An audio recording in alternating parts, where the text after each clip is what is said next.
नमस्कार। बड़ी खबर पर बड़ी और सार्थक बहस के साथ हम लेकर हाजिर हैं 5 की पंचायत। मैं हूं आपके साथ रीमा पराशर। विपक्ष के नेता, कांग्रेस के नेता राहुल गांधी, आज का दिन, आज की तारीख कई दिनों से उन्होंने ऐलान की हुई थी।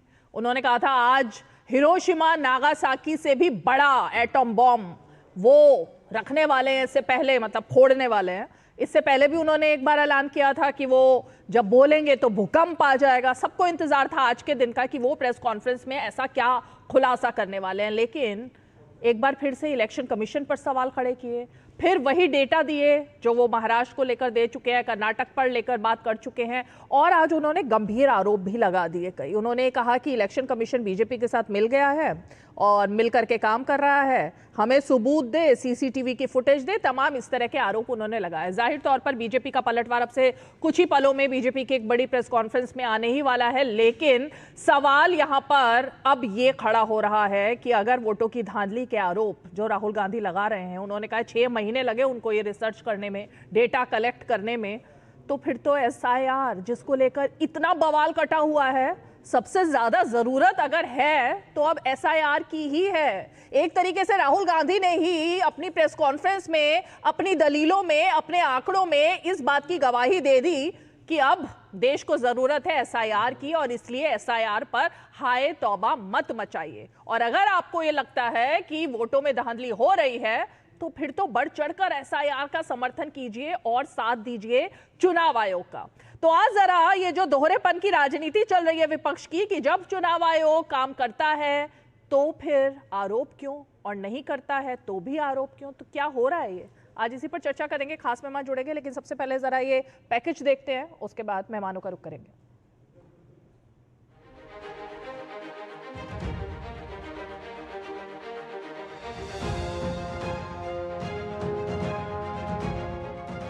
अगर इलेक्शन कमीशन बीजेपी की पूरी मदद कर रहा है, ये 2 मिनट का काम है, ये 5 मिनट भी नहीं लगेंगे। So now the ball is in the election commission's court. Give us the data. उन्होंने ये क्यों नहीं बोला कि हम इलेक्ट्रॉनिक डेटा दे रहे हैं राहुल गांधी, हम सीसीटीवी फुटेज दे रहे हैं राहुल गांधी को, वो क्यों नहीं बोला?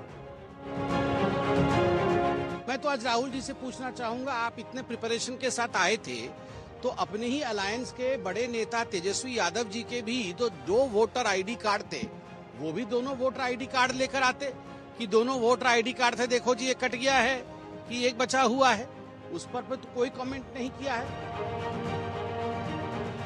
Now the election commission has to give us that information, give the people of India that information, because if they don't, there are going to be consequences. There are going to be consequences for every single polling officer who's doing this. Doesn't matter how senior you are, how junior you are. One day, the opposition is going to come to power, and then you see what we do to you. ये राहुल गांधी की खीज है, उनका गुस्सा है, क्योंकि हिंदुस्तान की जनता vote क्यों नहीं देती। और राहुल गांधी आपके इस चाल, चरित्र और आचरण पर देश जनता आपको और नहीं वोट देगी।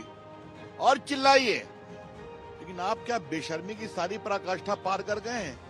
क्या इलेक्शन कमीशन को फ्रॉड कर रहे हैं? और 14 से मोदी जी बार बार जीत रहे हैं, उसको भी आप फ्रॉड कह रहे हैं? क्या मतलब है इसका? तो आप देश मांग। और सबसे पहले जरा हम बीजेपी हेडक्वार्टर चलते हैं, सीधे संबित पात्रा प्रेस कॉन्फ्रेंस कर रहे हैं इसी मुद्दे पर, पहले वहीं रुक करते हैं। और ये कोई पहली बार नहीं है कि राहुल गांधी किसी संवैधानिक संस्थान के ऊपर हमला करते हुए नजर आए और महाराष्ट्र या कर्नाटक के चुनाव को कटघरे में खड़े करते हुए नजर आए। आज के राहुल गांधी के प्रेस कॉन्फ्रेंस के 2 हिस्से हैं। एक तकनीकी हिस्सा है, टेक्निकल व्यू पॉइंट है, कितने वोटर, कितने लोगों ने वोट दिया, किस प्रकार वोटिंग हुई, वोट का तरीका किस प्रकार का है, उसको लेकर राहुल गांधी जी के मन में कुछ संदेह है। और दूसरा जो हिस्सा राहुल गांधी जी के आज के प्रेस वार्ता का है वो राजनीतिक है, क्योंकि भारतीय जनता पार्टी को उन्होंने घेरने की कोशिश की है। भारतीय जनता पार्टी के खिलाफ भी उन्होंने अनर्गल कहा है। मैं मानता हूं कि जो तकनीकी विषय हैं वो कंसर्न डिपार्टमेंट अर्थात चुनाव आयोग, मैंने अभी कुछ देर पहले मीडिया में भी देखा है, चुनाव आयोग ने भी कुछ जवाब दिया है। उस विषय में भी मैं अपने प्रेस कॉन्फ्रेंस में लाऊंगा क्योंकि वो अभी पब्लिक डोमेन में है। मगर तकनीकी विषयों को अलग रखते हुए एक वृहद विषय को लेते हुए, राजनीतिक विषय को लेते हुए मैं इस प्रेस कॉन्फ्रेंस को संबोधित करता हूं। पहली बात है कि राहुल गांधी और कांग्रेस पार्टी ने आज तक उन राज्यों में कोई भी प्रेस कॉन्फ्रेंस नहीं किया जिन राज्यों में उनको जीत मिली है। ये जो मीठा मीठा गपगप और कड़वा कड़वा थू थू, यह जो सिलेक्टिविटी है कि हम सिलेक्टिव आउटरीच दिखाएंगे, यह भी भारत की जनता देख रही है। आप हिमाचल में जीतते हैं तो उस समय तो नहीं कहते हैं कि इलेक्शन कमीशन ने अच्छा काम किया, उस समय तो आप नहीं कहते हैं कि इलेक्शन कमीशन ने कहीं ना कहीं फर्जीवाड़ा किया, उस समय आप फर्जीवाड़ा आपको नजर नहीं आता है या आप बधाई भी नहीं देते हैं, उस समय आप न्यूट्रल हो जाते हैं।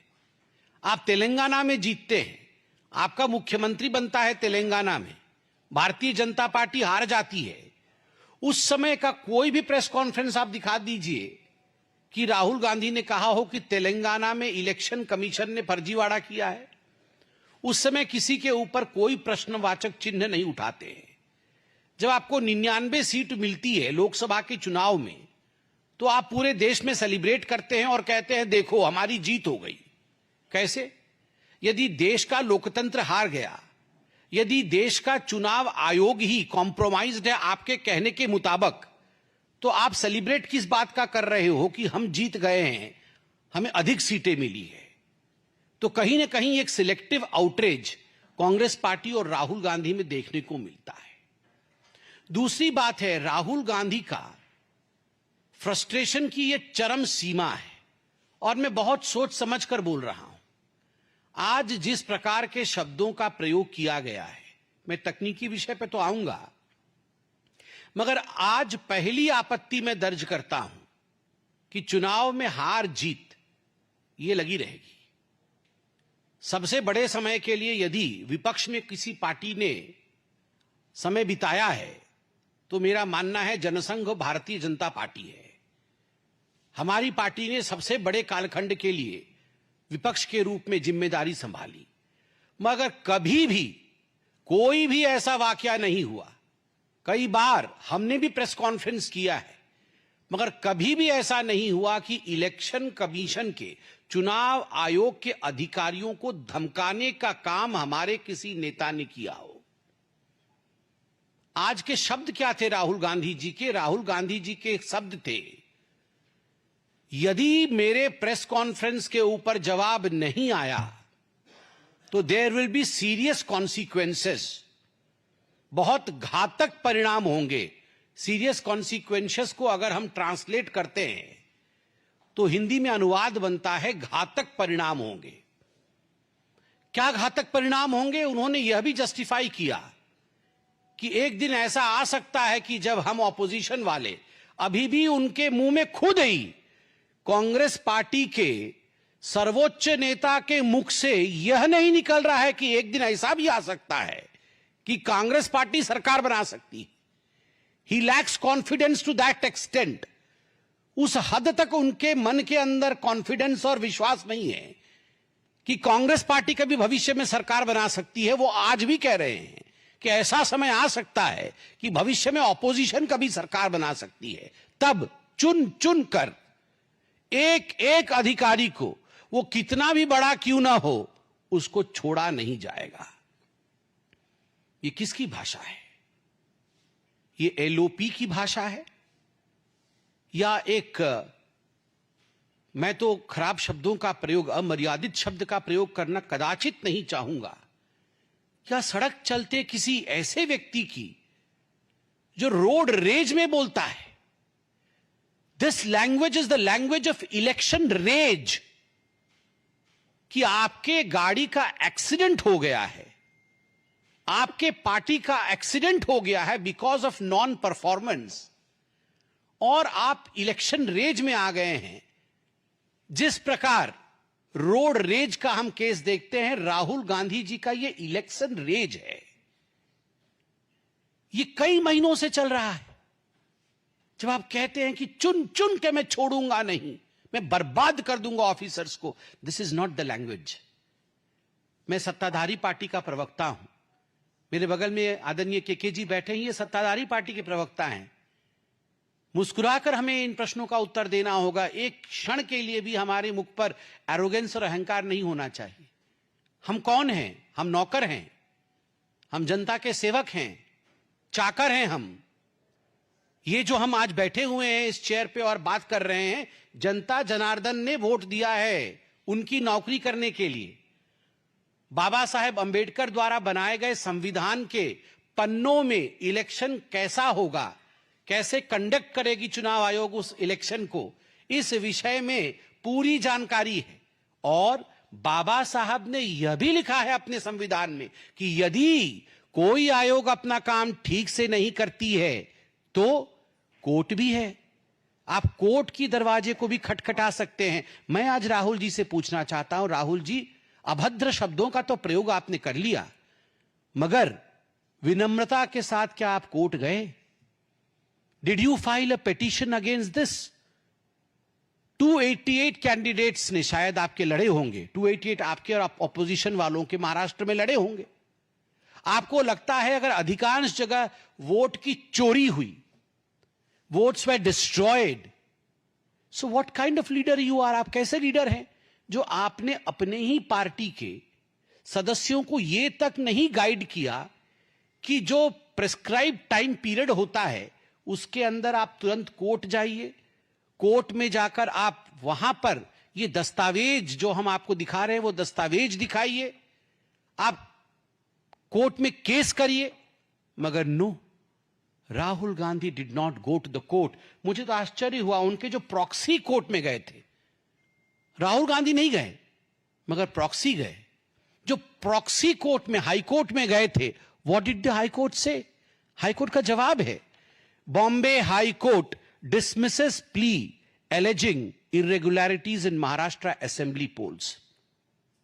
बॉम्बे हाई कोर्ट ने फटकार लगाई और साथ में बॉम्बे हाई कोर्ट कहती है gross abuse of the process of law. ये जो रिट पिटीशन जिसने भी दाखिल किया है उनके खिलाफ कहती है ये ग्रॉस अब्यूज ऑफ लॉ है।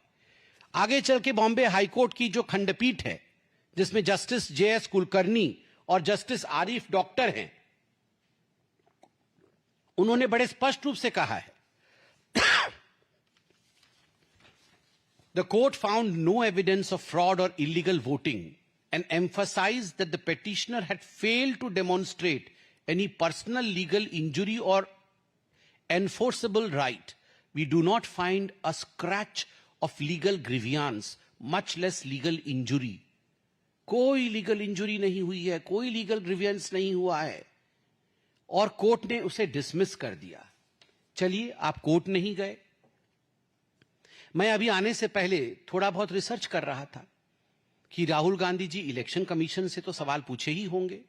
ये आज जो हार्वर्ड स्टाइल में प्रेस कॉन्फ्रेंस कर रहे थे, प्रोफेसर की तरह घूम घूम कर, वो क्या है पीछे PPT बना करके हार्ड वर्क कर लेते तो ये हार्वर्ड स्टाइल का प्रेस कॉन्फ्रेंस नहीं करना पड़ता। ये जो हार्वर्ड स्टाइल का प्रेस कॉन्फ्रेंस कर रहे थे, तो क्या उससे पहले वो इलेक्शन कमीशन गए? मालूम पड़ा कि जो KPCC है, कर्नाटका प्रदेश कांग्रेस कमेटी है, वो गई थी अभी इलेक्शन कमीशन। 3 तारीख को गई थी इसी महीने के। इलेक्शन कमीशन ने उनको 6 तारीख को कहा कि आप 8 तारीख को आइए, हम आपको सुनेंगे। मगर 7 तारीख को ही राहुल गांधी जी वो आ नहीं गए सुनने। कल सुनना था, कल जाना था कमीशन के पास, मगर 7 तारीख को ही प्रेस कॉन्फ्रेंस कर दिया। केवल इतना ही नहीं, महाराष्ट्र के चुनाव के विषय में बात हो रही है। महाराष्ट्र के चुनाव को लेकर जब नवंबर 2024 में राहुल गांधी जी ने पहली बार आपत्ति दर्ज की, तो दिसंबर में ही इलेक्शन कमीशन ने चिट्ठी लिख के बुला लिया था कि राहुल जी आप आइए ना, you come and have a discussion with us. वो चिट्ठी भी मैं लेकर आया हूं। मैं ये चिट्ठी इसलिए लेके आया हूं क्योंकि ये चिट्ठी पब्लिक डोमेन में है और ये किसी और देश का इलेक्शन कमीशन नहीं है, ये हमारे देश का ही इलेक्शन कमीशन है। तो यदि पब्लिक डोमेन में वो चिट्ठी है, और उस चिट्ठी में क्या लिखता है इलेक्शन कमीशन?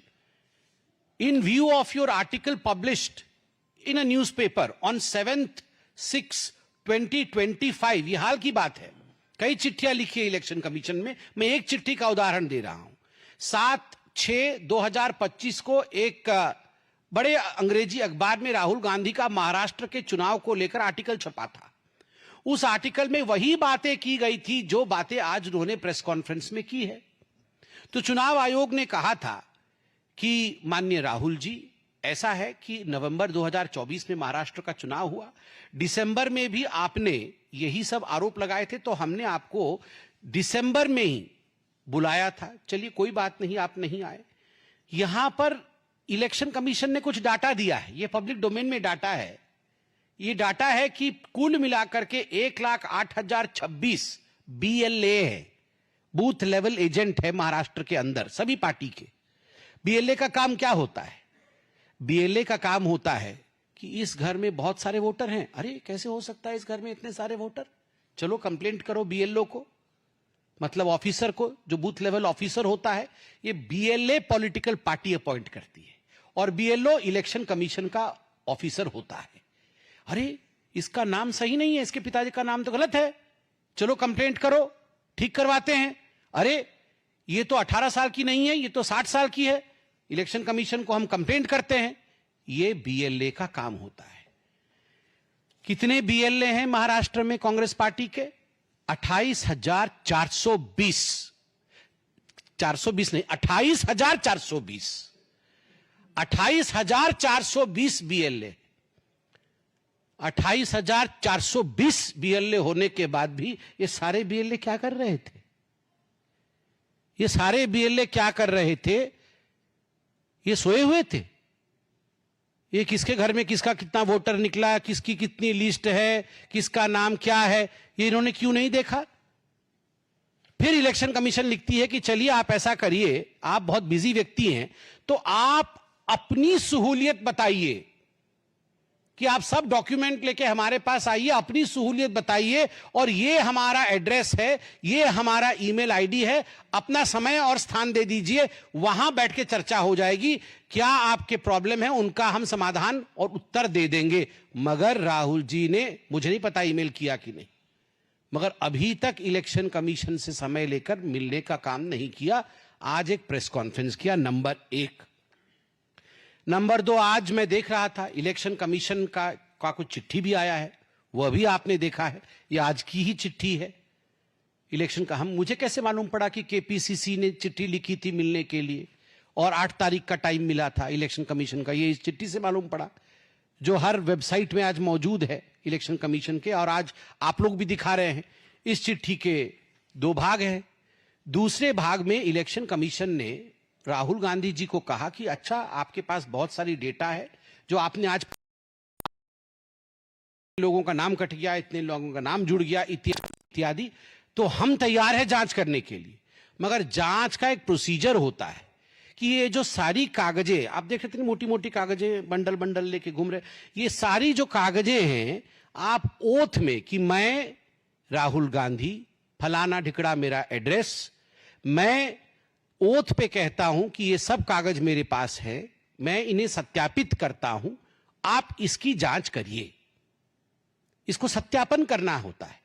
पार्लियामेंट में भी मैं कोई भाषण दे दूं तो ऑपोजिशन अगर कह दे कि यह सांसद ठीक नहीं बोल रहे हैं, तो मुझे सत्यापित करना पड़ेगा पार्लियामेंट में। I have to place on record कि जो मैं बोल रहा हूं वो सत्य बोल रहा हूं, क्योंकि हम सब अंडर ओथ हैं, तो हमको सत्यापित करना पड़ेगा। राहुल गांधी देश के लीडर ऑफ अपोजिशन हैं, उन्होंने एक संवैधानिक संस्था के खिलाफ कुछ आरोप लगाए, उनका डेमोक्रेटिक राइट है, मगर जो हमारी संवैधानिक सत्यापन है, जो संविधान कहती है, वो कहती है कि रूल ऐसे है, कंप्लेंट किया है तो अंडर ओथ आप लिख के दीजिए कि ये कागज है, मैं ये डिपॉजिट कर रहा हूं, मेरे को ये कागज इस सोर्स, ठीक सोर्स है, आप इसका इन्वेस्टिगेशन कीजिए।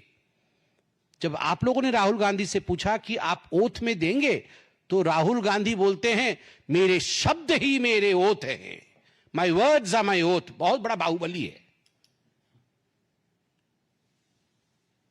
माई वर्ड्स, मेरे शब्द ही मेरे शासन है। यही हम चाकर हैं, हम नौकर हैं लोगों के, और ये राजा हैं। मेरे शब्द ही मेरे शासन है। ये तो इस फिल्म में डायलॉग था ना, मेरे शब्द ही मेरे शासन है।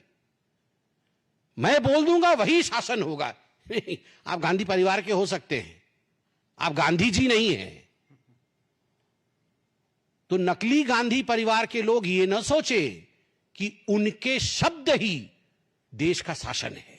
देश का शासन बाबा साहेब अंबेडकर जी द्वारा लिखे हुए संविधान में है। The words of the constitution of India is the शासन ऑफ दिस कंट्री।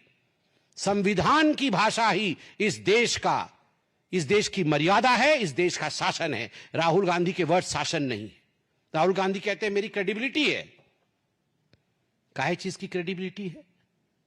आपके वर्ड ही आपके शासन थे। कुछ दिन पहले तो आप कह रहे थे चीन ने हमारे 2000 या 4000 स्क्वायर किलोमीटर, पता नहीं कहीं 2000 बोलते थे, कहीं 4000 बोलते थे, 2000-4000 स्क्वायर किलोमीटर जमीन हड़प ली है भारत की।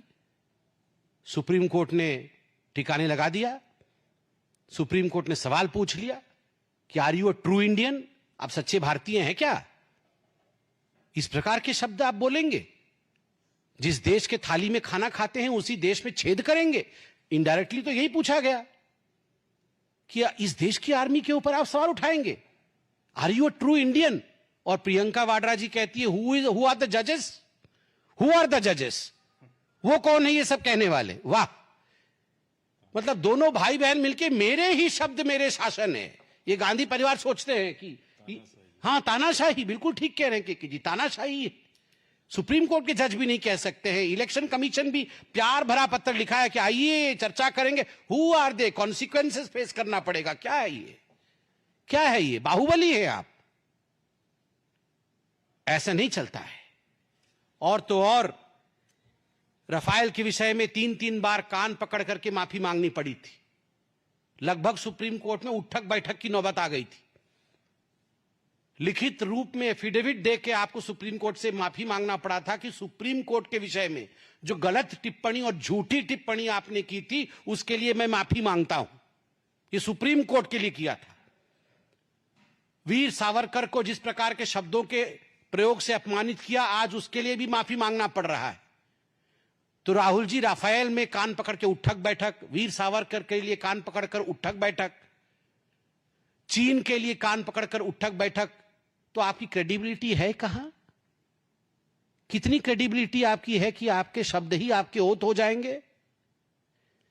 You do not have credibility, you lack credibility. Your oath has no meaning, your words have no meaning. That's the reason as to why you have to give an affidavit to the election commission. जो आपसे मांगा गया है वो देश का संविधान है। संविधान के अनुरूप लिखित रूप में दीजिए और जांच करवाइए, तभी जाके असलियत सामने आपकी आएगी। दूसरी बात, और मैं कड़े शब्दों में कहना चाहूंगा, अभी तक तो बहुत आराम से कह रहा था। राहुल गांधी जी ने कहा ये Bharatiya Janata party anti incumbency मिटाने के लिए बहाने ढूंढ के लाती है। पुलवामा जैसा बहाना। पुलवामा बहाना था?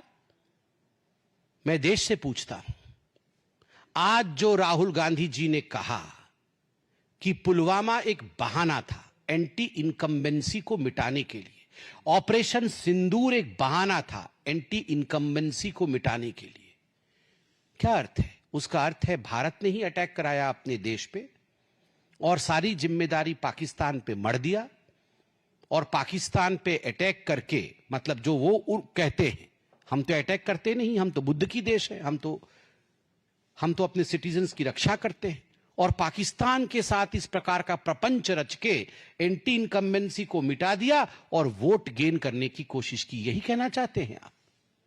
राहुल गांधी, इसीलिए सुप्रीम कोर्ट ने आपसे पूछा are you a true Indian?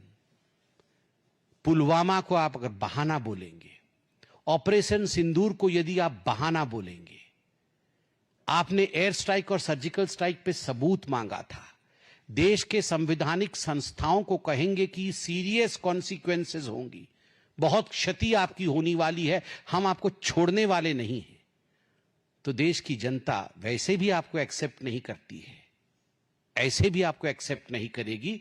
और अभी तो सुप्रीम कोर्ट ने पूछा है, तो सुप्रीम मोस्ट कोर्ट जो सुप्रीम कोर्ट से भी ऊपर है वो है जनता जनार्दन की कोर्ट।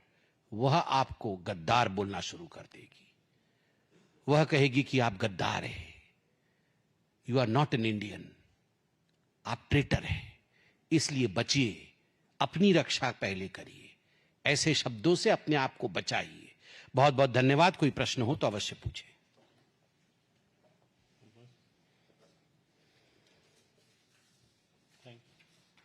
Thank you.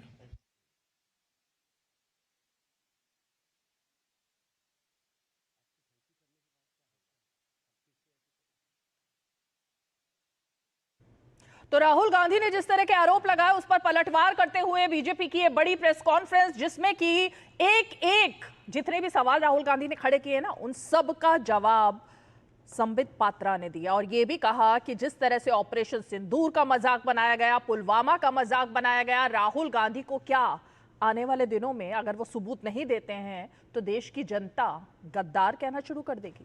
चलिए इसी पर बहस की शुरुआत करेंगे। हमारे साथ खास मेहमान जुड़ चुके हैं, परिचय खास मेहमानों का करवा देती हूँ। हमारे साथ स्टूडियो में दो खास मेहमान हैं। हमारे साथ बीजेपी का पक्ष रखने के लिए शिवम त्यागी जी मौजूद हैं, तहसीन पूनावाला हमारे साथ मौजूद हैं, राजनीतिक विश्लेषक। साथ ही हमारे साथ मनीष कुमार जी जेडीयू के प्रवक्ता और डॉक्टर राजकुमार राजन जी आरजेडी के प्रवक्ता मौजूद हैं। तहसीन पूनावाला, फर्स्ट रिएक्शन आप ही का, क्योंकि संबित पात्रा ने एक तरीके से कहे ना हर आरोप की बखिया उधेड़ कर रख दी और बता दिया कि राहुल गांधी अगर हारते हैं तो फिर हर कुछ खराब हो जाता है और जहां जीतते हैं वहां पर कुछ खराब नहीं होता।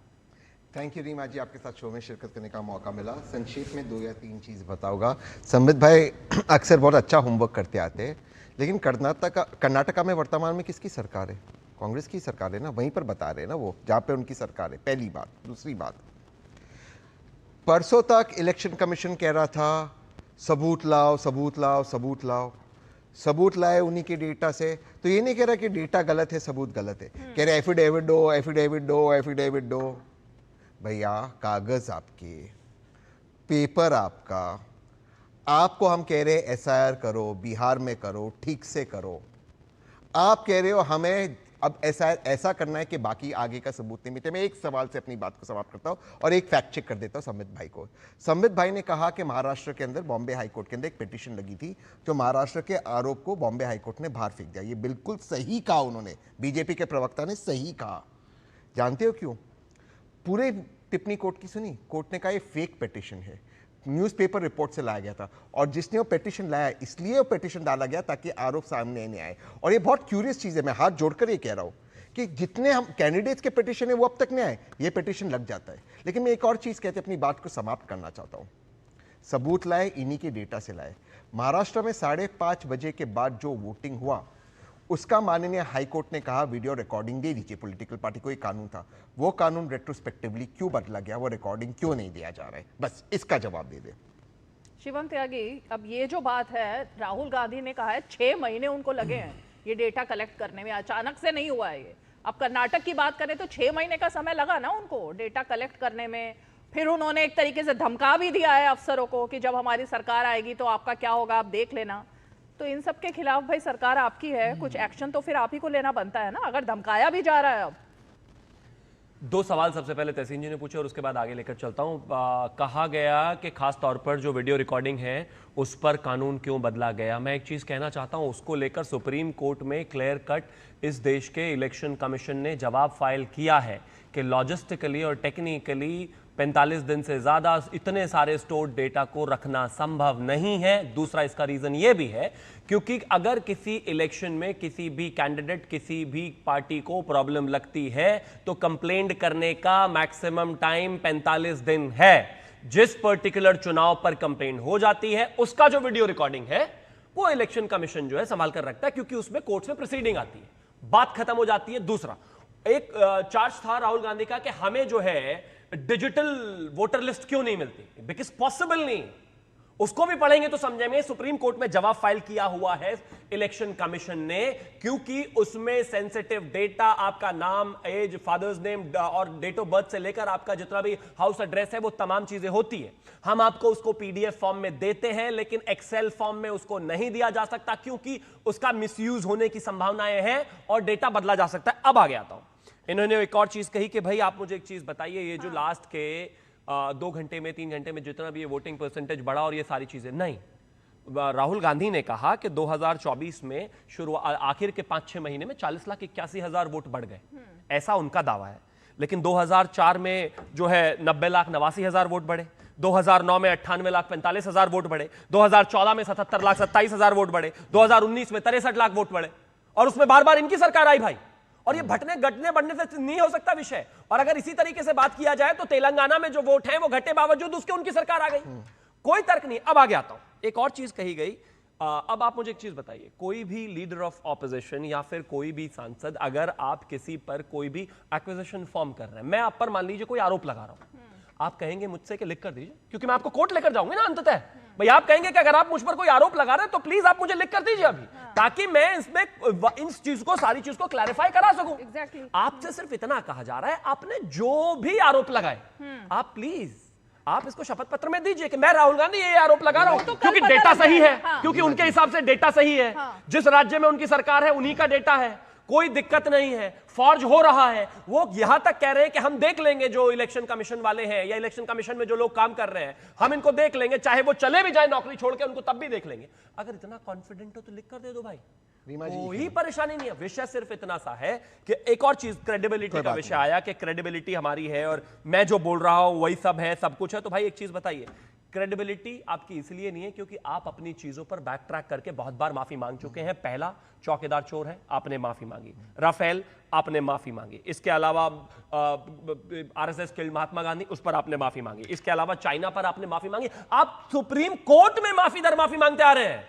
और एक और चीज कही गई एंड में, एक स्टेटमेंट और है उनका, एक स्टेटमेंट और है उनका, कहते नहीं वो मैं सुप्रीम कोर्ट को नहीं कह रहा, वो मैं इलेक्शन कमीशन को नहीं कह रहा हूं, मैं इस देश के युवा को कह रहा हूं। अरे युवा करेगा क्या वोटर लिस्ट? ठीक भाई, गजब बात हो गई। मैं सिर्फ एक चीज कहना चाहता हूं, इस देश को भ्रम में डालना बंद कर देना चाहिए। Thank you very much. अच्छा मुझे नहीं, अच्छा एक सेकंड, मुझे ब्रेक लेना है, लेकिन तहसीन यही तो बात है ना, राहुल गांधी हमेशा हिट एंड रन करके चले जाते हैं। अब राहुल गांधी ने वायनाड की बात नहीं की, ना रायबरेली की बात की, ना अमेठी की। लोग इंतजार कर रहे थे प्रेस कॉन्फ्रेंस में, एटम बम जो फूटेगा नागासाकी जैसा, अब उसमें कहीं तो इन तीनों सीटों की भी बात होनी चाहिए ना, क्योंकि अमेठी पहले हारी कांग्रेस, अब जीती, तो कुछ तो हुआ होगा। रायबरेली कुछ तो हुआ होगा, वायनाड में कुछ तो हुआ होगा, लगातार कांग्रेस आ रही है, इन सीटों की कभी बात ही नहीं होती। मैं उन सवालों का स्पेसिफिक जवाब देने से पहले एक चीज बता देता। मेरा सवाल ये था, और आप फिर से इसको दोहराइए, शिवम भाई ने इसका जवाब नहीं दिया, कि करीबन 5 बजे महाराष्ट्र में 58.22% वोटिंग इलेक्शन कमीशन कहता है होता है, लेकिन ये बढ़ते 66.05% होता है, जो भारत के इतिहास में कभी भी उतना नहीं बढ़ा है। इसका जो वीडियो रिकॉर्डिंग है, ये अगर इलेक्शन कमीशन स्टोर नहीं कर सकता था तो कानून क्यों है, और कानून था तो रेट्रोस्पेक्टिवली क्यों बदला गया? दूसरी चीज, शिवम भाई ने एक अच्छी चीज की, उन्होंने कहा इतना डेटा हम स्टोर नहीं कर सकते, तो ये सारा इंजेक्शन मिला, ये सारा हमें बूस्टर शॉट मिला, ये सारा डेटा है, भारत को, माननीय प्रधानमंत्री जी को कोट करता हूं, दुनिया का डेटा कैपिटल बनाने का जो उनका सपना है, ये डेटा कहां स्टोर करेंगे, कहां स्टोर करे? ये कैसी बातें हैं? आधार में एक सेकंड प्लीज मैं थोड़ी दर्शकों को, रीमा जी प्लीज दर्शकों को थोड़ा सा समझ लीजिए, डेटा चाहिए। रीमा जी प्लीज दर्शकों को, अरे तो ये कोई एनडीए की सरकार के समय थोड़ी ना हुआ है, कांग्रेस सरकार ने ऐसा नियम क्यों नहीं बनाया कुछ? रीमा जी प्लीज मैं थोड़ी सी अपनी बात रख दूं। बात सारी चीज छोड़ दीजिए। आधार पे जब मैं लड़ रहा था, इन्हीं की सरकार ने, जब आधार को हम कह रहे थे कंपलसरी मत करना, और मैं वो केस जीत गया था, मैंने कहा वो नहीं हुआ लिंक मोबाइल और बैंक से, इन्हीं की सरकार ने कहा, और मैं वर्बैटम कोट करता हूं, तुषार मेहता जी ने सुप्रीम कोर्ट के अंदर कहा, आज भारत की टेक्नोलॉजी है, 1947 का हम डेटा डिजिटाइज कर सकते हैं और अगले 500 साल के साथ एक चिप में रख सकते हैं भारत की कैपेबिलिटी में। उसमें भी नहीं जा रहा हूं मैं, एक चीज अपनी बात खत्म कर रहा हूं। 5 बजे 22% वोटिंग था, 66.05%। उसका वीडियो रिकॉर्डिंग का डेटा है, वो तो बहुत ज्यादा नहीं है। वो क्यों नहीं दे रहे आप? वो क्यों नहीं दे रहे? ठीक है, मुझे ब्रेक लेना है, लेकिन 10 सेकंड उसके बाद 10 break। सेकंड। सबसे पहले मैं आपको एक चीज कहना चाहता हूं, मैं फिर से रिपीट करता हूं, as per the election commission of India's guidelines, अगर किसी भी इलेक्शन से रिलेटेड आपको प्रॉब्लम है तो आप 45 दिन में उसकी कंप्लेंट कर सकते हैं। अगर 45 दिन में आपने कंप्लेंट नहीं करी तो बाय डिफॉल्ट उस डेटा का रेलेवेंस नहीं रह जाता, और अगर कंप्लेंट हो गई तो डेटा बचेगा। और एक और चीज कहना चाहता हूं भाई, वहां पर आपके बूथ लेवल एजेंट आ जाते हैं, फॉर्म 16C उनको मिलता है, कितनी वोटिंग होती है उसके बाद वहां पर देते हैं, वो मैच कराते हैं, खोलते वक्त जब ईवीएम खुलती है तब उसका मैच होता है। एक कंप्लेंट नहीं है उस बारे में, कोई तर्क नहीं है इस बात में कि क्यों नहीं है। अब कहने लगोगे कि डेटा स्टोर करने का इंडिया के पास कैपेसिटी नहीं है, कैपेसिटी है, लेकिन जिस डेटा की टेम्परिंग का स्कोप हो, जिस डेटा का रेलेवेंस खत्म हो गया हो, जिस डेटा पर कंप्लेंट नहीं की जा सकती 45 दिन बाद, आज अगर इलेक्शन में रिगिंग हुई है, आपको लग रहा है ना इलेक्शन में रिगिंग हुई है, आओ भाई कंप्लेंट डाल दो, कल दो ना लिख के कंप्लेंट है, यहाँ पर हमें परेशानी है। अपने एजेंट से कहिए ना कि भाई दे हमें डेटा का मिसमैच कहां पर हो रहा है, लेकिन कंप्लेंट है नहीं, चीजें है नहीं, कुछ है नहीं, और उसके बाद आकर के मैं इलेक्शन कमीशन को देख लूंगा। ये तो वाकई बाहुबली वाली लाइन है, इसमें तो कोई दो राय ही नहीं है। मैं देख लूंगा, ये देख लूंगा वाला डेमोक्रेसी नहीं है भाई। बाबा साहब के संविधान में अपने आप आदमी 10 जगह माफी मांगे पड़ा हुआ, दूसरों को देखने की गारंटी। अरे भाई अपने आप देखो पहले, घर दे दो, एक घर कोई में आवाज 80 नहीं लोग है भाई, ये तो डराया जा रहा है। ऐसे तो इस देश में मुझे लगता है एक जमाने में मैंने सुना था वीरप्पन वगैरह डराते थे, जैसे आज राहुल गांधी डरा रहे हैं, कह रहे मैं देख लूंगा। उन्होंने वाकई में धमकी दी है, उन्होंने देख लूंगा। डेमोक्रेसी है भाई, यहाँ डेमोक्रेसी में आपको कोर्ट जाना होता है। उन्होंने बिल्कुल धमकी दी है। उन्होंने कहा कि जब ऑपोजिशन की सरकार कभी ना कभी आएगी तो एक एक अफसर को देख लिया जाएगा। एग्जैक्टली उन्होंने ये शब्दावली का इस्तेमाल किया है, तो धमकी दी है। एक ब्रेक ले लेते हैं, ब्रेक के बाद दो और मेहमान हैं, उनका रुख करेंगे। ब्रेक लेते हैं।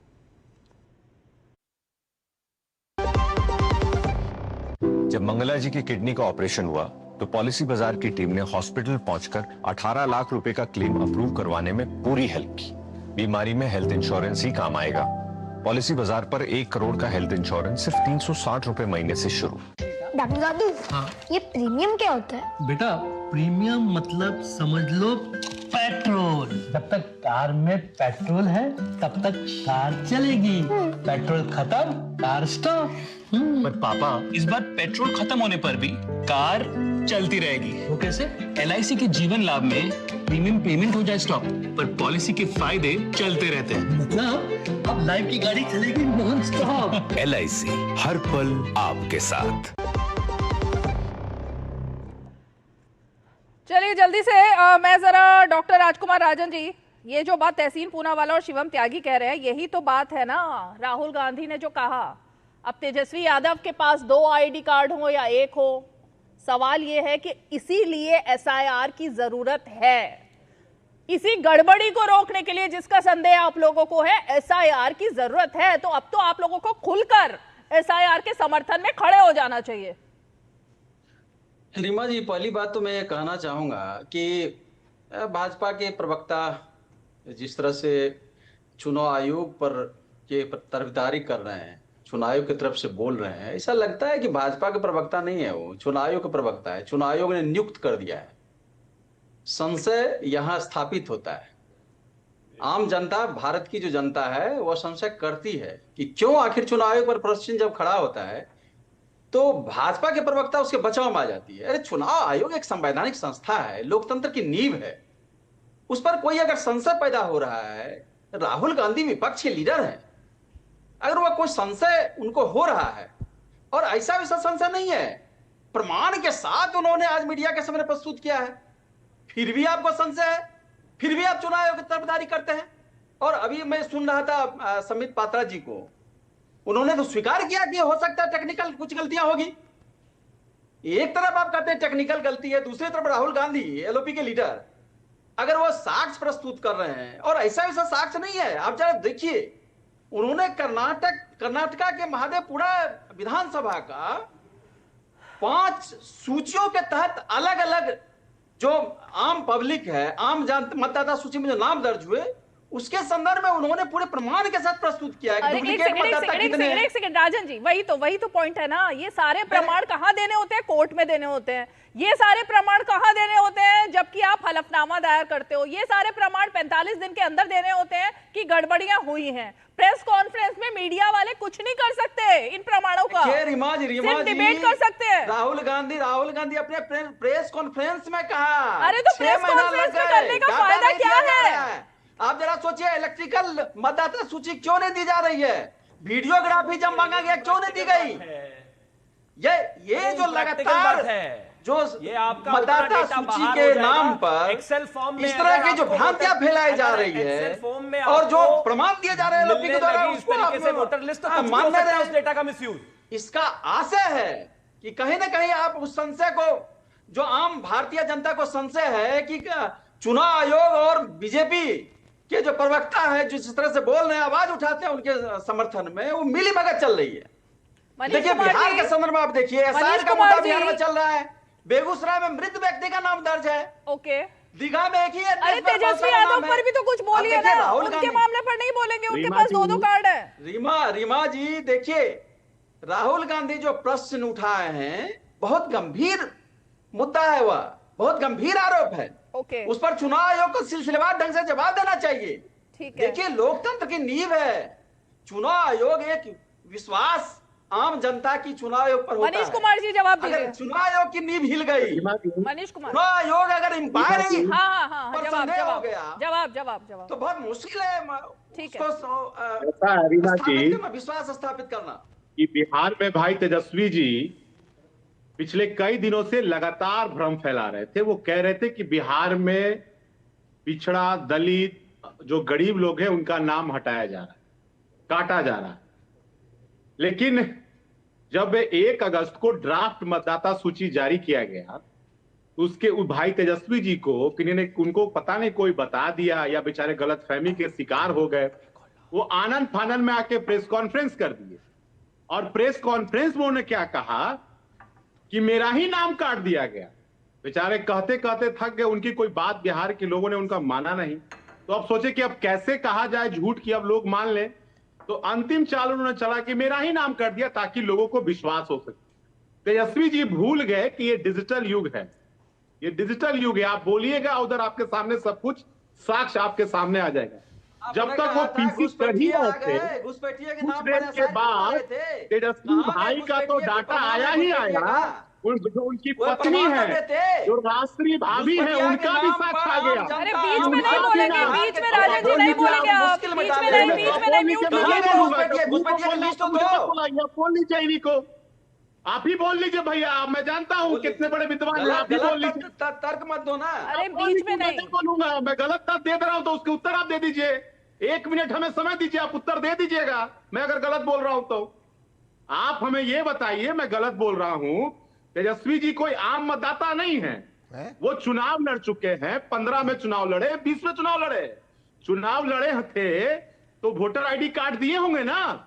तो उसका ईपिक नंबर और आज जो चुनाव आयोग जारी किया, क्या दोनों अलग अलग है? क्या दोनों अलग अलग है? क्या जो आप जारी कर रहे हैं, जो आप बाद में कह रहे हैं जो एपिक नंबर था वही एपिक नंबर उन्होंने डाला था। सुनने की क्षमता तो रखिए, थोड़ा सुनने की क्षमता रखिए, उसके बाद आप जवाब दे दीजिएगा। आप भी सुन लीजिए ना, जवाब दे दीजिए ना। घुसपैठिए के नाम पर जो एसआईआर का मुद्दा चला रहे थे, कहां गए घुसपैठिए? बोल लीजिए, मैं सुनता हूं। अरे घुसपैठिए का मुद्दा अलग है, तेजस्वी यादव का मुद्दा अलग चल रहा है अभी। उससे जुड़ा हुआ मामला है? नहीं जुड़ा हुआ नहीं है, अलग है। पूरे बिहार में घूम घूम के कहा कि बिहार में अरे भाई तेजस्वी यादव चेहरा है आपके मुख्यमंत्री के।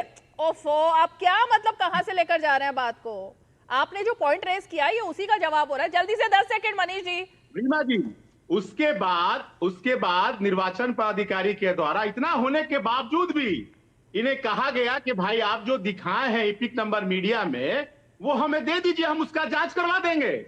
ये एक बार में नहीं दे पाए, दोबारा कल निर्वाचन पदाधिकारी के द्वारा इनको पत्र के माध्यम से भेजा गया है कि 8 तारीख तक आप दे दीजिए। ये मीडिया में दिखाते हैं, जो प्रश्न उठा रहे हैं उसका जवाब दे दिए, ये वहां नहीं दे पाते। राहुल गांधी जो इतने बड़े स्पष्ट है कि राहुल गांधी जो चुनाव आयोग की गड़बड़ियां थी वो का काम है केवल भ्रम फैलाना, उसका तो जवाब दो। दूसरी बात, राष्ट्र मतदाता सूची 1 तारीख को जब जारी किया गया है आज 7 तारीख है, अब तक राष्ट्रीय जनता दल के द्वारा यह बता दे कि एक भी पूरे बिहार में कहीं भी आपत्ति दर्ज कराई गई है तो मुझे बता दिया जाए। हाँ, तो पॉइंट यही है, तहसील पूरा वाला पॉइंट यही है, आपत्ति दर्ज करानी नहीं होती है, नील बटे सन्नाटा उस पर होता है, कोर्ट जाना नहीं होता, हलफनामा देना नहीं होता। अब ये जो आरोप, एक सेकंड, अब जो आरोप लगाया ना राहुल गांधी ने, ये छोटी मोटी चीज नहीं है, ये पूरे विश्व ने देखा है कि आप देश के लोकतंत्र पर सवाल खड़ा कर रहे हो, सबसे बड़ी चुनाव प्रक्रिया पर सवाल खड़ा कर रहे हो, हमारे देश के हर मतदाता के मन में संदेह पैदा कर रहे हो कि आपका वोट जो है वो फर्जी है।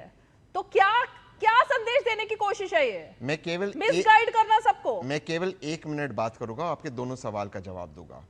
एक, आपने कहा कि माननीय विपक्ष के नेता पूरी दुनिया में इलेक्शन कमीशन पे संदेह बनाने की कोशिश कर रहे हैं। 20 अगस्त 2002 का वो स्टेटमेंट, उस वक्त के वर्तमान गुजरात के मुख्यमंत्री का स्टेटमेंट कि उस वक्त के election commission of India Vatican से ऑर्डर ले रहे थे और माननीय सोनिया गांधी जी को चर्च में मिल रहे थे, ये इलेक्शन कमीशन की शान बना रहे थे। अटल बिहारी वाजपेयी जी ने अगस्त 24 को कहा, ये गलत स्टेटमेंट है। दूसरी बात पे अपनी बात समाप्त करता हूँ। आपने कहा कोर्ट क्यों नहीं जाते? हम लोग गए कोर्ट, महाराष्ट्र गए, मेरी खुद की लॉ फर्म में हमने 11 या 12 पिटीशन फाइल किए। मैं आपसे पूछता हूँ, बड़ी विनम्रता से अपनी बात समाप्त करता हूँ, वो एक पिटीशन आ गया ऊपर, फर्जी पिटीशन, मैं नहीं जानता हूँ कैसे आ गया, कोर्ट ने उसको डिसमिस कर दिया। जो कैंडिडेट्स के पिटीशन है आज तक क्यों नहीं आए? हिमाचल में मेरा एक उत्तराखंड में हमारा एक कैंडिडेट है, वो पहले मिनिस्टर था, वो पिटीशन था, वो आकर मुझे दिग्विजय सिंह जी ने मिलाया मुझे जब हम ईवीएम पे लड़ रहे थे। वो पिटीशन हाई कोर्ट में है, उसमें फाइंडिंग्स आई, मैं ज्यादा डिटेल में नहीं जा रहा हूँ। उसके बाद वो पिटीशन वापस ऊपर ही नहीं आ रही, 4 बार मेंशनिंग हुई है। तो कुछ चीजों के बारे में सोचना चाहिए, कुछ चीजों के बारे में सोचना चाहिए, कैसे पिटीशन आ रहे। एक कोई इसका कोई लोकस नहीं है, वो आदमी आकर ऐसे पिटीशन लगा देता, कैंडिडेट्स के पिटीशन नहीं आ रहे और वो पिटीशन डिसमिस हो जा रहे हैं। शिवम त्यागी, देखिए 2014 में अमेठी लोकसभा में 2,38,000 वोट जो है जोड़े गए थे। याद रखिएगा, कैसे हो रहा है मुझे नहीं पता भाई। देखिए 2014 में 2,38,000 वोट अमेठी में जोड़े थे तो राहुल गांधी जीत गए, और 2019 में मात्र 74,000 वोट जुड़ी तो श्रीमती स्मृति ईरानी जी जीत गई। कैसे हो रहा है भाई, ये मुझे समझ में नहीं हो रहा है, ये क्या मामला है? 2.5 लाख जुड़े तो राहुल गांधी जीत गए, 2.5 लाख के करीब, और सिर्फ 74,000 जुड़े तो स्मृति ईरानी जी जीत गई। अब करते रहे इस बात को, मैं शक के बिना पर मैं बोलता रहूंगा दिन रात, तो जनता कहेगी हाँ कुछ ना कुछ तो गड़बड़ है भाई। मतलब 74,000 जुड़ी तो स्मृति ईरानी जी जीत गई, और 2,38,000 जुड़े तो राहुल गांधी जीत गए थे। इसका मतलब राहुल गांधी ने घोटाला किया? ऐसे नहीं चलता, आपको अल्टीमेटली प्रूफ देने पड़ेंगे। तो ऐसे हो गया तो वैसे हो सकता है, इस तरीके से कोई तर्क चलता है क्या? आप मुझे एक चीज बताइए, मैं तो राहुल गांधी जी के बहुत सारे तर्कों का समर्थन भी करता हूं। ईपीआईसी एक नंबर पे दो अलग अलग नंबर पे एक ही फोटो थी तेजस्वी यादव जी की, एपिक नंबर पर 2 वोट तो उनकी भी थी। हम तो कह रहे हैं एफआईआर होना चाहिए भाई, बिल्कुल होना चाहिए।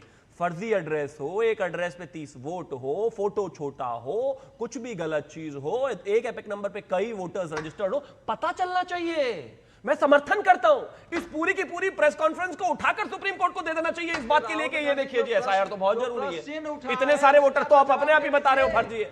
तो बात बिल्कुल ठीक है, आप तय करो भैया। देखो पहले प्रेस कॉन्फ्रेंस, पहले तो सुप्रीम कोर्ट में और उसके अलावा संसद में रोजाना झंडे लेकर जाते हो एसआईआर नहीं होना चाहिए, नहीं होना चाहिए, नहीं होना चाहिए, और फिर यहां पर आकर देश को बताते हो प्रेस कॉन्फ्रेंस करके 1 घंटा के एसआईआर क्यों जरूरी है। दूसरा एक और चीज कही राहुल गांधी जी ने कि ये भारतीय जनता पार्टी के समय एंटी इनकम्बेंसी क्यों नहीं होती।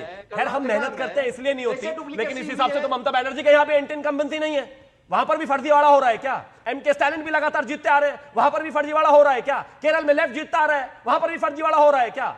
और इसके अलावा बीजेडी जीत कर आई लगातार 20 साल, वहां पर भी फर्जीवाड़ा हो रहा है क्या? जो लोग काम करते हैं एंटी इनकम्बेंसी नहीं होती उनको। भारतीय जनता पार्टी लगातार जीतती आई तो एंटी इनकम्बेंसी नहीं हुई, कांग्रेस लंबे समय तक देश में रही तो एंटी इनकम्बेंसी नहीं हुई, वो जीते बहुत जगह और हम हारते हुए आए। ये कोई तर्क नहीं है, आप इस तरह की बातें करके देश को बेवकूफ नहीं बना सकते। पॉइंट यही है तहसीन पूरा वाला, pick and choose, pick and choose, मतलब अपने हिसाब से आप तोलोगे, अपने हिसाब से बोलोगे बिना सबूत के। अमेठी का मामला, मैंने भी सवाल आपसे वही पूछा था ना कि अमेठी पर क्यों चुप रहते हैं, वायनाड पर क्यों चुप रहते हैं, रायबरेली पर क्यों चुप रहते हैं? दिखाइएगा कि जाइए चुनाव आग जाइए ना, कौन रोका आपको, क्यों नहीं जा रहे चुनाव आयोग के प्रवक्ता है वो। मनीष जी, अगर आपकी इजाजत हो मनीष जी और डॉक्टर साहब, तो मैं अपनी बात कर देता हूँ। मीडिया ने उनकी इजाजत नहीं है, चुनाव उनके वहां है, उनके वहीं उनका ही। बट देखिए अब आपका जो सवाल है मान लो कि बीजेपी पंजाब में जीत जाती है तो लोग तो सवाल उठाएंगे। क्यों उठाएंगे? जनता उठाएंगे। अगर चुन मान लो बीजेपी केरल में जीत जाती है, कोई पार्टी मैं मेहनत जवाब कर रही है और देता हूं, जनता आपका चुन मैं ले। जवाब दे रहा हूं, हाँ। मैं जवाब दे रहा हूं, आप ही के सवाल का जवाब दे रहा हूं। लेकिन ऐसा क्या जादू है, ऐसा क्या जादू है कि हर एक पोलस्टर कहता है कि मध्य प्रदेश में 100% कांग्रेस की सरकार आती है। किसी को ये समझ में नहीं आ रहा कि बीजेपी की लहर है और बीजेपी जीत जाती है। मैं दूसरी एक चीज बता शिवम भाई, एक लास्ट चीज, ऐसे क्यों होता है रीमा जी कि जब भी ईवीएम में, मैं मानता हूं गलती हो सकती है, मैल फंक्शन हो सकता है, पर जब भी मैल फंक्शन हो जाता है, केरल में भी अगर मैल फंक्शन हो जाता है, जो एडिशनल वोट है सिर्फ कमल ही निकलता, कमल ही खिलता, कभी हाथ नहीं निकलता, साइकिल नहीं निकलता, जेडीयू का नहीं निकलता, आरजेडी का लैंटर्न नहीं निकलता, तो सिर्फ कमल ही है। ऐसा क्या है उस ईवीएम में कि मैल फंक्शनिंग में सिर्फ बीजेपी ही निकलता और कुछ नहीं निकलता? अरे कोई एग्जांपल है? केरला का बोल रहा हूं, केरल में तो उनकी सरकार नहीं बन रही ना। एक एग्जाम्पल आपने बोला, कोई में नहीं पता है, आप देख लीजिए, आपको ऐसा एग्जाम्पल बनाए कि ईवीएम में एक्स्ट्रा वोट है और दूसरी पार्टी को मिला, सारे तो मिलते हैं कमल को, कमल ही खिलता। जब महाराष्ट्र में 90 लाख वोट बढ़े तो जीती कांग्रेस, जब महाराष्ट्र में 40 लाख वोट बढ़े तो जीती भाजपा। आपका लॉजिक बिल्कुल नहीं टिकता। जब तेलंगाना में वोट घटे तो आप जीते, महाराष्ट्र में बढ़े तो हम जीते। ऐसे नहीं हो सकता भाई, ये तर्क नहीं। और एक और चीज प्लीज, राहुल गांधी की मैथमेटिक्स पे इस देश को और कांग्रेस को भरोसा नहीं करना चाहिए। वो तो पिछले 15 साल से प्रेडिक्ट करते हुए आ रहे हैं इस देश में इलेक्शन। आपके हिसाब से नहीं हो सकता ये। आप तो हर बार कहते हो हम जीत जाएंगे। अरे 135 साल पुरानी पार्टी का बंटाधार कर देने वाला व्यक्ति, आप उनकी इलेक्शन एक्यूमेंट पे शक करना चाहिए आपको कि उनको लगता था कि वो बिल्कुल जीत जाएंगे मध्य प्रदेश में। तो वो तो उनको 2014 में भी लगता था, उनको लगता था वो तो 2019 में भी जीत पहली बात उनको 2024 में 99 सीट लेके ऐसा लग रहा था जैसे वो प्रधानमंत्री बन गए। उनके एक्यूमेंट पे तो शक करना ही बनता है। उन्होंने कुछ मान लिया। उन्होंने एक और चीज कही प्रेस कॉन्फ्रेंस में, हमें लग रहा था कर्नाटका में हम 16 सीटें जीतेंगे, हम 9 जीते। क्यों भाई? कौन, मतलब आपने क्या ज्योतिष कर लिया है, या वो मिस्टर इंडिया के एकदम गायब होकर आप वोट गिन लिए थे? ईवीएम में कोई तर्क है इस बात का? क्या हम 16 जीते थे, भाजपा भी चाह रही थी कि 3 तो जीते, नहीं जीत पाए 2024 में, क्या करे भाई? पोल प्रेडिक्शंस गलत होती है आपके आधार पर नहीं। ये तहसीन, आपने वो शाइनिंग इंडिया वाला नारा सुना होगा जब अटल बिहारी वाजपेयी प्रधानमंत्री थे। बीजेपी ने अपना पूरा कैंपेन चलाया, लेकिन कौन जीता? यूपीए जीती ना उस वक्त। तो सोचना कुछ होता है, स्लोगन कुछ होता है, जनता के मन में क्या है वो तो कोई नहीं जान पाता ना। जनता किसको चुनेगी? एक व्यूअर का क्वेश्चन आया है कि कमलनाथ और दिग्विजय सिंह जी से पूछ ले, तहसीन पूनावाला, वो बता देंगे क्या दिक्कत थी मध्य प्रदेश में हारने में। काफी करीबी है आपके। वही दिक्कत थी जो शिवराज सिंह चौहान जी। मुझे नहीं पता भाई, देखो आप देखो व्यूअर भी जान रहे हैं, कौन बताएगा? कह रहे राहुल जी से मत पूछो, कमलनाथ और दिग्विजय से पूछो, वो बता देंगे आपको क्या है। नहीं, वो एक अलग पॉइंट हो गया। लेकिन राजन जी, बहुत देर से आप कुछ कहने की कोशिश कर रहे हो। अब बिहार में जब वोट पड़ेंगे, मतदाताओं को तो आपने ऑलरेडी संदेह में डाल दिया ना। जब वो वोट डालने जाएगा बेचारा क्या सोचेगा? और आप राहुल गांधी के साथ खड़े हो इस मुद्दे पे, मुझे यही जानकर के आश्चर्य हो रहा है। नहीं रीमा जी, देखिए विपक्ष के लीडर है राहुल गांधी। तो जिन बातों को वो आज प्रेस कॉन्फ्रेंस किया और जो उन्होंने प्रमाण के साथ मीडिया के सामने प्रमाण प्रस्तुत किया, उसके गहराई से जानने की जरूरत है और चुनाव आयोग को सिलसिलेवार ढंग से प्रमाण तो शिवम त्यागी भी दे रहे हैं और संबित पात्रा ने भी दिए अभी आपको। सबसे बड़ी रीमा जी, देश की सबसे बड़ी संस्था। ये प्रमाण नहीं है, राहुल गांधी ने प्रमाण दिए, वो प्रमाण है। नहीं, राहुल गांधी ने तो प्रमाण दिया, मीडिया के सामने दिया, देश के सामने दिया, अरे पूरे भारत के नागरिक के सामने दिया। मीडिया में कार्रवाई होती है। ये क्या लॉजिक हुआ राजन जी? टीवी पर बैठकर ही शिवम त्यागी दे रहे हैं और मीडिया के सामने ही संबित पात्रा ने प्रमाण दिए हैं अभी। नहीं तो जो उन्होंने प्रमाण दिए उस पर अगर भाजपा के प्रवक्ता, चुनाव आयोग के प्रवक्ता बनते हैं तो जवाब दे देना, क्या डुप्लीकेसी नहीं हुई? क्या जो उन्होंने जो बताया कि एक ही घर के बहुत सारे लोगों का उसमें एड्रेस है, एक ही परिवार का नहीं है, विभिन्न परिवार के, विभिन्न जाति धर्म के लोग हैं एक ही घर के अंदर, उनका एड्रेस एक ही में है। ये तो बिहार में भी हुआ है, दीघा में एक ही घर का एड्रेस है, बहुत सारे लोगों का नाम है उसमें, जो संभव ही नहीं है। तो मैं सिर्फ ये जानना चाहती हूँ राजन जी और तहसीन पूनावाला, बकौल राहुल गांधी, क्या अब देश को मीडिया ही चलाएगा कि आप प्रेस कॉन्फ्रेंस करें, कोई आरोप लगाएं और जवाब मीडिया से मांगे? मतलब कोर्ट बंद कर दे, कोर्ट पर विश्वास नहीं है, चुनाव आयोग में हलफनामा नहीं देना है, चुनाव आयोग का दरवाजा नहीं खटखटाना है, उनके साथ मुलाकात नहीं करनी है, प्रेस कॉन्फ्रेंस करो, प्रेजेंटेशन दो और बात खत्म? नहीं, ये रूल है। नहीं, मैं ये रिक्वेस्ट करूंगा कि रीमा जी के साथ माननीय इलेक्शन कमीशन कर्नाटक आके राहुल जी के साथ वो 1 बेडरूम फ्लैट में चले जाए और देखे कैसे 80 लोग भिन्न भिन्न धर्म और भिन्न भिन्न जाति के एक 1 बेडरूम फ्लैट में रहते, और वो दिखाए ना राहुल जी ने फ्लैट, वो फ्लैट तो दिखाए 1 बेडरूम, और कैमरा ऑन रखे। और अगर राहुल जी गलत है तो इलेक्शन कमीशन टीवी पर एक्शन ले, सही है तो इलेक्शन कमीशन माफी मांगे। 1 बेडरूम के फ्लैट में 80 नाम रजिस्टर्ड है, अलग अलग धर्म अलग अलग जाति के लोग रहते हैं। ये भी दिखाता है कि पीएम आवास योजना फ्लॉप हो गई। एक मतदाता में, मतदाता सूची में थोड़ा इस पे गौर फरमाइए। उम्र कम है, बूढ़े व्यक्ति का फोटो लगा हुआ है, एक नहीं सैकड़ों हजारों लाखों में है। अब देखिए, विश्वसनीयता एक बड़ा आधार है लोकतंत्र का। चुनाव आयोग एक संवैधानिक संस्था है। पहले शिवम जी, फिर मेरा निवेदन है कि ये बेडरूम में कहीं नहीं जाना भैया। ये पता नहीं कांग्रेस वाले बेडरूम में फ्लैट बेडरूम और पता नहीं भैया, पब्लिकली आओ ना देख के अपनी चीज बताइए। अगर इनके पास एक चीज बताइए, मुझे एक चीज बताइए, अगर इनके पास एक ही एड्रेस पे एक ही bedroom flat bedroom whatever you call it, उस पर 50 वोटर रजिस्टर्ड है, उसका वीडियो एविडेंस भी ले आते हैं। इतनी मेहनत करने क्या वीडियो एविडेंस नहीं है भाई, किसी से टेस्टिमनी लेके आना चाहिए था। कहां वीडियो टेस्टिमनी नहीं, मैं कह रहा हूं अब इन्होंने तय भी कर लिया वो 1 बेडरूम नहीं, वो 1 बेडरूम फ्लैट है, वो अंदर घुस के देखा है, वहां पर 45 लोग रहते नहीं। प्लीज, इस देश में, इस दिल्ली में मैं बता रहा हूं आपको, प्राइम लोकेशंस में जहां आसपास आप रहते हैं, साउथ एक्स के पीछे ऐसी जगह है जहां एक जगह 50 लोग रहते हैं, उस कागज का घर नहीं है भाई।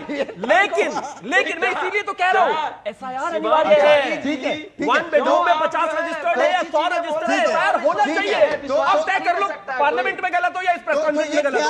तो ये क्या जादू है कि स्मिता जी बिहार में भी वोट करती है, महाराष्ट्र में भी वोट करती है, कर्नाटका जाके वोट करती है, ऐसा क्या है स्मिता जी? कह रहे हैं पूरे भारत में का ब्रह्मांड करते जाओ कान घुमा के पकड़ो या सीधा पकड़ो और सब जगह वोट। ठीक है, हम तो कह रहे हैं कि एसआईआर होना चाहिए। किसी स्मिता को 5 जगह वोट डालने की आवश्यकता नहीं, लेकिन उसको भी जान करके बैठे हो। संसद में कह रहे हो कि एसआईआर नहीं होना चाहिए। हम कह रहे हैं फर्जी वोटर काट देंगे। एक लाइन मनीष कुमार, एक लाइन जल्दी से, बहुत देर से बोल रहे हैं, एक लाइन। जी, सबसे पहले तो हम तो सबसे पहले तो आपके चैनल के माध्यम से भाई तेजस्वी जी से आग्रह करेंगे कि आपके पास जो 2 वोटर आईडी कार्ड है निर्वाचन, कृपया एक जमा कर दीजिए ताकि उसका जांच हो जाए। दूसरी बात, चुनाव आयोग ने स्पष्ट कहा है कि अभी प्राप्त मतदाता सूची जारी किया गया, 1 महीना का समय दिया गया है। अगर इस 1 महीना के अंदर किसी मतदाता को लगता है कि मेरा नाम छूट गया है या किसी का जो अयोग्य मतदाता उनका नाम जुट गया है, तो हाँ भाई आपत्ति दर्ज कराइए ना। तो मेन बात यही है कि जो प्रोसेस है, जो प्रोसीजर है, उसके तहत ही चलना होगा, चाहे वो गांधी परिवार हो या तेजस्वी यादव हो। बहुत बहुत शुक्रिया सभी खास मेहमान हमारे बाज की पंचायत में जुड़े। और इसीलिए अब राहुल गांधी का एटम बम धमाका हुआ या फुस निकला, ये तो आप ही लोग तय कीजिए। लेकिन चुनाव आयोग पर इस तरह के आरोप लगाने का ये जो मामला है ना, काफी दूर तक जाएगा। और कल वो दिन है जब चुनाव आयोग ने कर्नाटका में बुलाया भी है कांग्रेस के लोगों को। अब देखते हैं कि क्या होता है। चलिए, 5 की पंचायत में आज इतना ही, कल फिर होगी मुलाकात, तब तक के लिए हमें दीजिए इजाजत।